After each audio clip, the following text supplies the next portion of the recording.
सीमा हैदर को लेकर पाकिस्तान का एक शख्स की लगातार जो ऑडियो है वो वायरल है और गुलाम हैदर द्वारा जो एडवोकेट मोमिन मलिक किए गए थे, उन दोनों की बातचीत में कई तरीके के संगीन सवाल उठाए गए हैं। हमारे साथ सीमा हैदर मौजूद हैं, उन्हीं से बात करेंगे। क्या कहना चाहते हो आप उन तमाम ऑडियो को लेकर? आपने सुनी होंगी। सबसे पहले तो मैं सीमा मीणा हूँ, सीमा हैदर नहीं हूँ। मैं किसी हैदर को अब जानती भी नहीं हूँ। वो मेरे लिए एक बुरा अतीत था जो मैं भी बोलना और याद करना नहीं चाहती। दूसरी बात, उनको आग लगी है, हम इतने खुश हैं, वो हर तरह की चाल चल रहे हैं, उनकी चाल कामयाब नहीं हो रही। तो वो सोच रहे हम करें तो क्या करें। उस बुढ़े को कहूँगी, तू हैदर का अपना अपना रिश्तेदार था। हैदर और तुम लोग एक ही गांव में रहने वाले थे। तेरी बेटी भी मतलब हैदर को ब्याने की बात चल रही थी, उसको यही बता दूं मैं। वो एक नंबर का खड़ूस झूठ बोल रहा है, खला आरोप लगा रहा है। और वहाँ के लोग ऐसे गिरे हुए लोग हैं जिससे कोई अच्छाई की उम्मीद कर नहीं सकते हम। उनको हमसे तकलीफ़ है, मेरे पति से तकलीफ़ है, हमारी खुशियों से तकलीफ़ है, क्योंकि आए दिन हमारी रील्स मिलियंस में जाती हैं, तो वो देखते हैं तो उनको मिर्ची लगती है, जिसके कारण वो बकवास कर रहे हैं। बाकी ऐसी कोई सच्चाई थी नहीं। रक्षे वाला मेरा अब्बू था। और रही बात, वो पाकिस्तान में वो कुछ भी करेंगे, मुझे उनसे अच्छाई की उम्मीद है। वो कुछ भी बना सकते हैं, क्योंकि वो एक रिश्वतखोर देश है, वहाँ रिश्वत चलती है। और ये 4 पैसे देके कुछ भी कर सकते हो। हमें भाई तुम पे टक्का भी विश्वास नहीं और टक्का भी तुम पे भरोसा नहीं। ना मुझको है, ना भारत सरकार को होगा, क्योंकि तुम दुश्मन हो, तुम लोग विरोधी हो, तुम लोग लड़ने वाले हो, तुम लोग जहादी हो। तुम्हारी भाषा से भी लग रहा है कि तुम्हारे अंदर मेरे लिए कितनी आग है, कितनी मतलब गुस्सा है तुमको मेरे पे। क्योंकि मैं सनातन धर्म में आई हूँ और मैं यहाँ पे बहुत अच्छे से रह रही हूँ। और हमारी रील्स मिलियन में जो वायरल होती हैं, वो देख कर तुम लोग को मिर्ची लगती है। और मैं उनको नंगा कर रही हूँ, उनकी औकात मैं उनको बता रही हूँ, पाकिस्तानियों की जो उनकी हकीकी औकात है वो उनको बता रही हूँ। इस वजह से वो बहुत ही आग बबूला हो गए हैं। उनको समझ में नहीं आता हम क्या करें क्या ना करें। जो भी मन में आता है वो बोल देते हैं। उनको इतना बताऊँ कि सोच समझ के बोला करो। यहाँ कोई बेवकूफ़ नहीं रहते, यहाँ सब समझदार रहते हैं। तुम पहले कहाँ गए थे? पहले कहाँ गए थे? अब क्यों जागे हो? पूरे 1 साल के बाद तुम्हें याद आई है? पहले तो आ जा, तुम इतने अच्छे सच्चे थे, तुम्हें पता था मैं ये हूँ मैं वो हूँ, तो तुम पहले आ जाते। जब एक चाल चली वो कामयाब नहीं हुई, फिर दूसरी चाल चली वो कामयाब नहीं, फिर तीसरी चाल चली कामयाब नहीं हुई, फिर चौथी, फिर अब पांचवी की ये चला रहे हो। तुम लोग साजिशें करते जाओ, हम यूं ही खुश रहेंगे, यूं मुस्कुराते रहेंगे और तुमको जलाते रहेंगे। अच्छा, जो आर्मी में जाने की बात ये बार बार कर रहे हैं, हमारे पास सबूत है, ये भी कहा कि आपके पास कोई कंप्यूटर था। मेरे पास ज़िंदगी में मैंने कंप्यूटर देखा नहीं, ना छुआ है पूरी लाइफ टाइम में बताऊं। ज़िंदगी में सिर्फ ये मोबाइल जो एंड्रॉयड हैं यही चलाए हैं हमने। कभी भी ना कंप्यूटर देखा, ना एलसीडी भी कभी हमने देखी है। एलसीडी मैंने यहाँ पे आकर ली थी हमने। छोटी सी टीवी होती थी वहाँ पाकिस्तान में हमारे पास। और ये मोबाइल एंड्रॉयड मोबाइल होते थे। कंप्यूटर कभी ना चलाया है, ना देखा है, ना कभी यूज़ करना ज़िंदगी में मुझे आता है। वो लोग बकवास कर रहे हैं आरोप। मुझे अपने बच्चों से ही टाइम नहीं था ज़िंदगी में से। कुछ और तो बाद में करते, कंप्यूटर तो बाद में। ये थोड़ा बहुत पबजी खेलते थे वो बच्चे घर में, मैं काम काज करते हुए खेलते थे। बाकी ऐसा कंप्यूटर ये चीज़ें हम कभी ज़िंदगी में चलाई है, ना कभी चलाने थे, ना कभी मेरे पास थे भी। सही। अच्छा, पबजी को लेके भी वो कह रहा है कि अगर आप खिलवा कर देखोगे, पबजी खेलना आता ही नहीं है सीमा को, वो बेकार की कहानी बना रही है। मुझे टॉप की पबजी खेलना आती है, हर हर सेटिंग आती है। 3 तरह की सेटिंग होती है पबजी का। आपके पबजी से लिंकेड कोई भी आप सवाल करोगे पबजी लाइट से लिंकेड, मैं उसका जवाब बहुत आसानी से दे सकती हूँ। क्योंकि मैं पबजी बहुत अच्छे से खेलती हूँ, दिन रात खेलती थी। मेरी पबजी के जो 3 आइडियाँ थी, तीनों आइडियों के लेवल थे 73, 71, 70। और 70 लेवल तक पहुंचने के लिए आपको लगातार खेलना पड़ता है, लगातार खेलना पड़ता है। तब क्योंकि 20, 21 तक तो लेवल तो बहुत इजी से आ जाते हैं, पर वहाँ से आगे तक के लिए बहुत ही ज़्यादा खेलना पड़ता है जब हम आगे के लेवल तक पहुँचते हैं। जी। वो रिक्शा वाला का जो जिक्र कर रहे हैं, कोई नाम ले रहे हैं कि उस नाम का आदमी है, वो उसके बाद से दिखाई नहीं दे रहा, उसी से आप कैंट में जाते थे। कोई भी नहीं कह सकता कि इस तरह के नाम पाकिस्तान में होंगे। पाकिस्तान के नाम मुस्लिम नाम होते हैं या अलग नाम। अगर हिंदू एक दो हैं उनके भी नाम अलग, करण, अर्जुन, इस टाइप के होते हैं। पर ये जो नाम बता रहे, तो नाम का कोई शख्स का हम पता भी नहीं है। मेरे अब्बू गुलाम रजा थे, उनका ऑटो ज़रूर था। वो कभी हमें आइसक्रीम खिलाने ले जाते थे बाहर ऐसे, मतलब वहाँ वहाँ पे वो है पहलवान गोठ गांव शहर है छोटा सा, हरमपुर से भिटैयाबाद से पास में पहलवान गोठ शहर है। वहाँ बच्चों को थोड़ा झूला वूला खिलाने के लिए मैं और अब्बू अब्बू के रक्षे पे जाते थे। दो थोड़ी सी दूरी पे, 1 किलोमीटर की दूरी पे, बस वहीं पे। और ज़िंदगी में किसी का रक्षा भी नहीं, ना हम कभी बाहर भी गए हैं। और जो मेरी कुछ फ़ोटो हैं जो मेरी मतलब बाहर निकलने की, वो हैदर के तलाक के बाद मैं 1-2 बार अब्बू के साथ बच्चों को लेके गई थी, वही फ़ोटो हैं। और ये बकवास करते हैं, पता नहीं कैसी ऐसी एडिटिंग करके दिखा, कहते हैं ये तो ये है, ये तो ये है। तुम लोग को शर्म नहीं आती? मैं पाकिस्तान की बेटी तो हूँ, फिर भी इतने गंदे गंदे आरोप लगाते हैं मुझ पर। तो उनको कुछ सोचना चाहिए। और मेरी भारत सरकार से हाथ दो जोड़ के रिक्वेस्ट है कि इन लोगों पे जांच बिठाई जाए जो इस तरह की बकवास कर रहे हैं। मैं भी एक औरत हूँ, यहाँ महिलाओं की, औरतों की बहुत ही सम्मान इज्जत होती है। यहाँ देवी माना जाता है, तो मेरी भी इज्जत सम्मान का थोड़ा सा ध्यान रखा जाए। जिस तरह यूट्यूब पे बैठ के सरेआम मोमिन मलिक, गुलाम हैदर, कुछ और अन्य यूट्यूबर हमें बुरा भला कहते हैं। मैं धन्यवाद करना चाहूँगी अपने भाई डॉक्टर AP सिंह का। कहते हैं जिस तरह द्रौपदी जी का चीरहरण हो रहा था तो कृष्ण जी को उन्होंने बुलाया और कृष्ण जी उनकी मदद कर रहे, उस तरह मेरे भाई डॉक्टर AP सिंह मेरी ज़िंदगी में कृष्ण जी का रोल अदा कर रहे हैं। लोग मुझ पर गंदगी फैला रहे हैं और मुझे वो बचा रहे हैं। तो मैं अपने भाई का बहुत बहुत धन्यवाद करना चाहूँगी आपके चैनल के माध्यम से। वो पहाड़ बन के हमेशा मेरे दुख सुख में मेरा साथ देते हैं, उनका भी मैं बहुत बहुत धन्यवाद करना चाहूँगी। कैंट में जाने वाली जो बात बार बार ये ऑडियो में कह रहा है कि आप 8 दिन 7 दिन वहाँ रहा करते थे, क्या रिश्ता था कैंट में? कौन आपके जानने वाले थे? कैंट में कोई भी रिश्तेदार नहीं था। मेरा चाचा फौज, जो चाचा फौज में बताया जा रहा है, वो हमसे पैदा होने से पहले फौज में थे। वो अभी रिटायर भी हो चुके होंगे। वो इस्लामाबाद में करते थे। अब इस्लामाबाद कहाँ, कराची कहाँ? उनकी झूठ बोलने की हद तो देखिए आप। कहाँ इस्लामाबाद, कहाँ कराची? हम ना कभी इस्लामाबाद गई, ना मैं कभी लाहौर गई, ना मैं कभी दूसरा कोई पाकिस्तान का शहर देखा। कराची से जैकमाबाद और खैरपुर, इन 3 शहर के अलावा मैंने कहीं ज़िंदगी में कोई शहर भी पाकिस्तान का नहीं देखा। आप डेटा निकालिए, मैं अपना नंबर दे सकती हूँ। मेरे नंबर में वो सारी चीज़ें आ जाती है, ईजिली आ जाती है। और मैंने दिए भी हैं, वो जो कह रहे हैं ITS में नंबर मेरे आज भी, जीमेल, फेसबुक, मैसेंजर, सब कुछ आज भी जांच पे। मैंने खुद अपने हाथों से, हमने पूरी रात बैठ के उनको कंप्यूटर में लॉगिन कराए थे। आज भी जो मतलब ये लोग बकवास करेंगे ये झूठ है, हम इसकी आईडी, हम पे डेटा है, हम पे रिकॉर्ड, तो दिखाओ। मेरे नाम से 1000 से ज़्यादा आईडियाँ हैं। आप फेसबुक पे सर्च करोगे ना, सीमा सचिन में खुद अपनी आईडी, जब हमें किसी को फॉलो करवाते हैं ना यहाँ पे, तो हमें खुद की आईडी नहीं मिलती। इतने सीमा सचिन के नाम इतनी फेक अकाउंट है।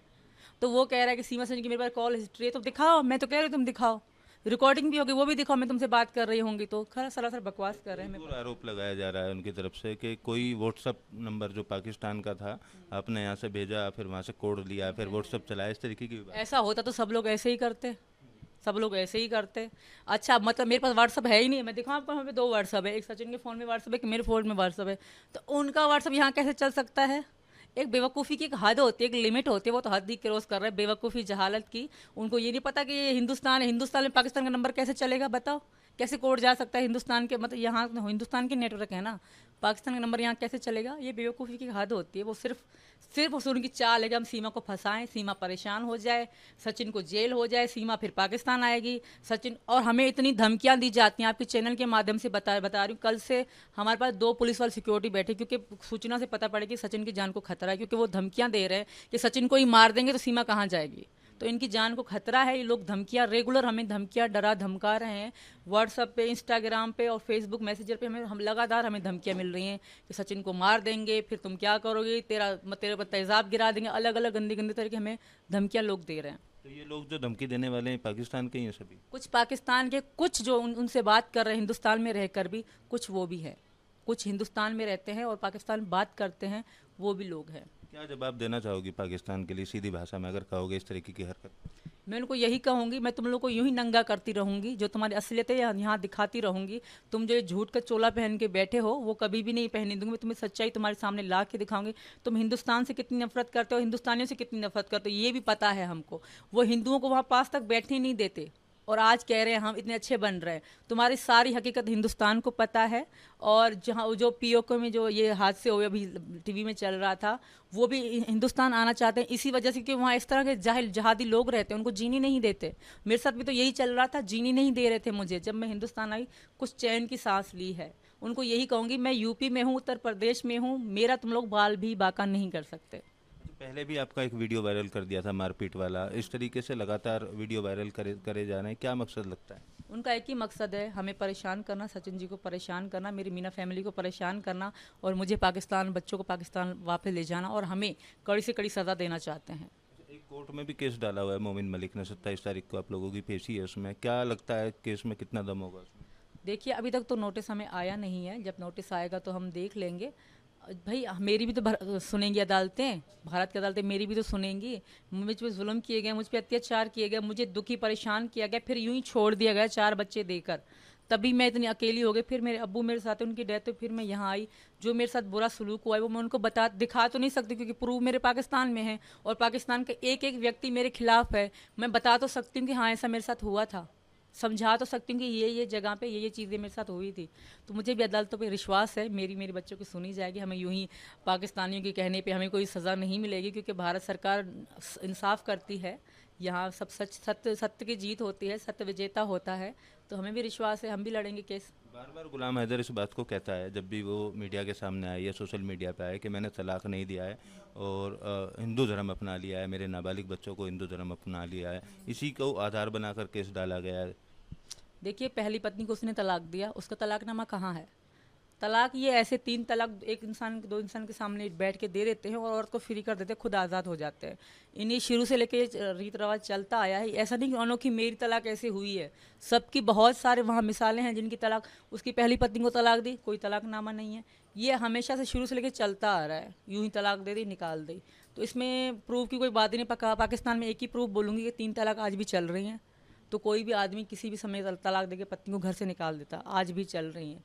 प्रूव ये रही। बस बच्चों की, तो बच्चे मेरे हैं, इन्होंने हमें छोड़ दिया था, मेरे बच्चों को मुझे यूं ही छोड़ दिया था। उसके बाद जब मैं अकेली थी, फिर सचिन मेरी ज़िंदगी में आए, फिर कुछ सनातन धर्म की चीज़ें मुझे सचिन जी ने बताई, मैंने देखी।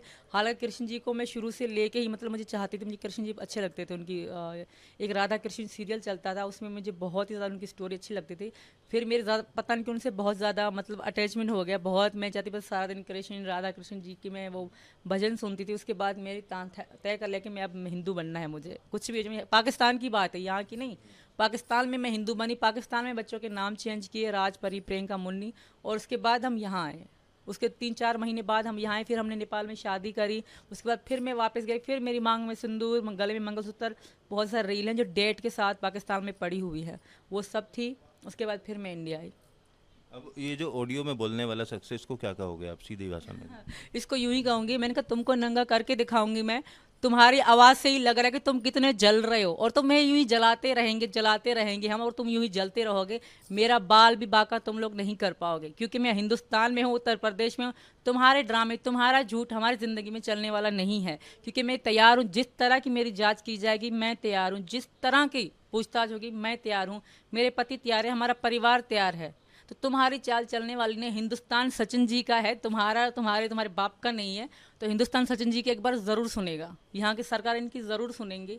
चलो पाकिस्तान से हूँ, ये तो पैदाइशी हिंदुस्तानी है, यहाँ के बाबा पापा सब हिंदुस्तानी हैं, तो इनकी ज़रूर सुनी जाएगी। और मेरी हाथ जोड़ के मोदी जी और योगी जी से रिक्वेस्ट है कि हम पे बहुत ज़्यादा अब हो रहा है। मैं भी एक औरत हूँ, 3 बच्चों के साथ आप लोगों के शरण में आई हूँ, हमारी रक्षा कीजिए। ये लोग चुप ही नहीं हो रही, ये कुछ न कुछ उल्टा सीधा करने के चक्कर में है, हमारी रक्षा कीजिए। एक फोटो भी आपके फोटो के साथ मिला के अभी मैंने दिखाया आपको, कौन लोग हैं, क्यों उसको ये? वही इंसान है, हैदर का बड़ा भाई, हमारा जेठ कह सकती हूँ मैं। इनको इतना शर्म नहीं आती कि मतलब भाभी के साथ हम इस तरह एडिट करके फ़ोटो ये साथ बिठा के डाल रहे हैं, तो उनको इतनी शर्म नहीं आती कि वो अपने आप ही कीचड़ उछाल रहे हैं। हैदर का भाई है, वो हैदर के साथ उठना बैठना, खाना पीना, घर पे आना, घर से जाना, सामान ले जाना। एक हमारा घर था, एक उसका घर था, है जब हैदर हमारे साथ रहता था तब। हैदर के मतलब भाई, बिल्कुल भाई है, सगा कज़न है उसका। अब कह रहे मैं फलाना बलोच हूँ, मैं टीरा बल, एक ही साथ वाले हो, चलो माँ वो है बाप वो है, साथ कज़न तो हो आपस में, एक ही गांव तो है तुम्हारा, और क्या चाहिए। सचिन भी हमारे साथ मौजूद हैं। सचिन, तमाम वीडियो आ रही हैं अब सामने, क्या लग रहा है इनको देख के, क्यों ऐसा कर रहे हैं? जी बिल्कुल, हमें क्या कहते हैं परेशान करने की कोशिश कर रहे हैं, परंतु हम परेशान नहीं होने वाले, और हम डरने वालों में से नहीं है, चिंता मत करो। और हम बिल्कुल खुश हैं, बिल्कुल। तुम कितनी भी लाख कोशिश कर लो, फिर भी तुम हमारा कुछ नहीं बिगाड़ पाओगे। हम सच्चे हैं तो हाँ। पाकिस्तान के लिए कोई जवाब ऐसे लोगों के लिए जो लगातार इस तरीके की हरकत कर रहे हैं? मैं तो यही कहता हूँ कि भाई, सच्चाई के अगर बुराई की नहीं चलती, और इतनी ज़्यादा बुराई भी मत करो। इनने कम से कम 100 बात निकाल के धरती आगे कि फलाना क्या ढहका ढिंका ढिकाना वगैरह वगैरह, यानी कि रोजीना नई नई उल्टी सीधी बात निकाल के आते हैं। कम से कम अगर थोड़ा बहुत भी दिमाग है, स्कूल का मुंह देखा हो, चलो स्कूल का मुँह ना देखा हो, कम से कम स्कूल के पीछे भी बैठे हो, तो कम से कम दिमाग से तो सोच लो। हाँ, दिमाग से सोच के बोला करो कि मैं क्या बोल रहा हूँ और क्या नहीं बोल रहा। सच, कम से कम बात ऐसी बोला करो कि हाँ उसमें थोड़ी सच्चाई है। पूरी तरीके से झूठी फैलाया जा रहा है। सिर्फ बकवास हमें परेशान, और मेरे करेक्टर पे उंगली उठाई जा रही है, मुझे परेशान करने की कोशिश की जा रही है। इससे ज़्यादा कुछ भी नहीं है, इससे ज़्यादा कोई सच्चाई भी नहीं है। और वो मोमिन मलिक ये सोचता है कि ऐसी फ़ोटो ऐसी वीडियो वायरल करके मेरी सचिन की ज़िंदगी ख़राब करने की कोशिश कर रहे हैं। सचिन जी मेरे साथ 3 साल से हैं, 4 साल हो गए, अब 1 साल तो मुझे भारत में हो गया, 3 साल मुझे पाकिस्तान में, 20 से लेकर सचिन जी मेरे साथ में हैं। मेरी छोटी बड़ी हर बात सचिन जी को पता है। ऐसा नहीं है कि हम वीडियो कॉल में थे तो दूर दूर थे, हमारे हर सेकंड हर मिनट कॉल चलती थी और सामने फ़ोन रखे रहते थे कोई भी काम, क्योंकि मैं अकेले रहती थी। अब्बू बेचारा रक्षा चलाने जाते थे, अब्बू के बाद तो फिर मैं बिल्कुल ही अकेली हो गई थी। तो एक एक बात सचिन को पता है और सचिन की मुझे पता है, तो तुम्हारा ये बकवास, तुम्हारा ये झूठ, तुम्हारा ये ड्रामा कभी भी नहीं चलेगा, ना चलने वाला है। यही बात आप कहेंगे कि इन सारी चीज़ों से दोनों के रिश्ते पे कोई फ़र्क नहीं पड़ने वाला है? जी नहीं, हम पर कोई फ़र्क नहीं पड़ना चाहता। जितनी तुम उल्टी सीधी बातें कर रहे हो उतना ही हमारा ज़्यादा प्यार बढ़ रहा है, और तुम करते रहो, हमारा प्यार बढ़ता रहे, और बस यही रिक्वेस्ट है। और मैं ये कह रहा हूँ, कुछ लोग अन्य यूट्यूबर्स जो पाकिस्तान से इधर बात करते हैं मीडिया में उल्टी सीधी, और सनातन धर्म को यानी कि गलत साबित करना चाहते हैं और गलत बोलते हैं सनातन धर्म को। वो बोलते हैं कि मैंने कुछ कर दिया सनातन धर्म, यानी कि मैं गलत कर रहा हूँ। अरे पागलों, मैं अपने धर्म के लिए ना मरने के लिए तैयार हूँ। अगर आँच भी थोड़ी सी आएगी ना तो अपनी जान भी हथेली पे धर दूंगा। बिल्कुल, देखिए सीमा और सचिन दोनों हमारे साथ मौजूद थे और इन्होंने तमाम पहलुओं पर, तमाम मुद्दों पर अपनी राय रखी, और जिस तरीके से लगातार ये ऑडियो वीडियो तमाम चीज़ें वायरल की जा रही हैं, ये एक पाकिस्तानी लोगों की साजिश करार दिया गया है। वीडियो जर्नलिस्ट जैनेंद्र के साथ Amit Chaudhary, News Nation, Greater Noida.